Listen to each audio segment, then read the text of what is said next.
ఇక నుంచి మీరు కూడా చాలా జాగ్రత్తగా ఉండాలి. రీసెంట్‌గా వాట్సాప్‌లో కాల్ చేసి 1.5 కోట్ల రూపాయల మనీ స్కామ్ అయితే చేశారనమాట స్కామర్స్. ఇది రీసెంట్‌గా భువనేశ్వర్‌లో ఒక 68 ఏళ్ల చార్టెడ్ అకౌంట్‌కి అయితే జరిగిందనమాట.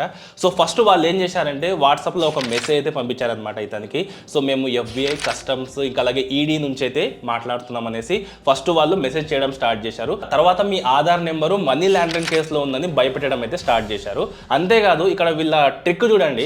ఏఐ టెక్నాలజీ యూస్ చేసుకొని ఫేక్ డ్రామా అనేది క్రియేట్ చేశారనమాట. అంటే కోర్టు విజువల్స్ కానివ్వండి, అలాగే ఫేక్ వీడియో కాల్స్తో పాటుగా ఏదైతే మనకు పోలీస్ యూనిఫామ్ ఉంటుందో దాంతో ఒక డిజిటల్ అరెస్ట్ డ్రామా అయితే క్రియేట్ చేసి నమ్మించారనమాట.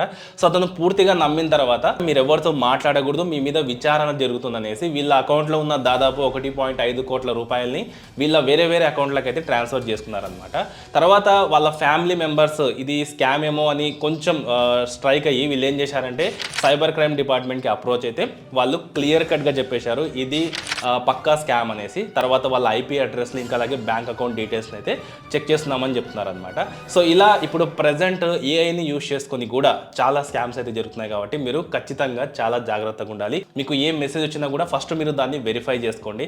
ఒకవేళ మీకు ఏమైనా సరే డౌట్ ఉంటే సైబర్ క్రైమ్కి అప్రోచ్ అవ్వండి, లేకపోతే మనకు సైబర్ క్రైమ్ నెంబర్ ఉంటుంది కదా 1930 నెంబర్, సో దానికైతే మీరు కాంటాక్ట్ అవ్వచ్చు అనమాట. ఖచ్చితంగా ఇలాంటి స్కామ్స్ అనేవి ఇంకా మనకు ఫ్యూచర్లో చాలా రావచ్చు కాబట్టి మీరు జాగ్రత్తగా అయితే ఉండాలి. సో ఇన్ఫర్మేషన్ మీకు యూజ్ అయింది అనుకుంటున్నాను. ఒకవేళ నచ్చితే మాత్రం లైక్ చేసి మీ ఫ్రెండ్స్కి కూడా తెలిసేలా షేర్ చేయండి. ఇలాంటి ఇంట్రెస్టింగ్ రీల్స్ కోసం పేజ్ని ఫాలో అవ్వండి.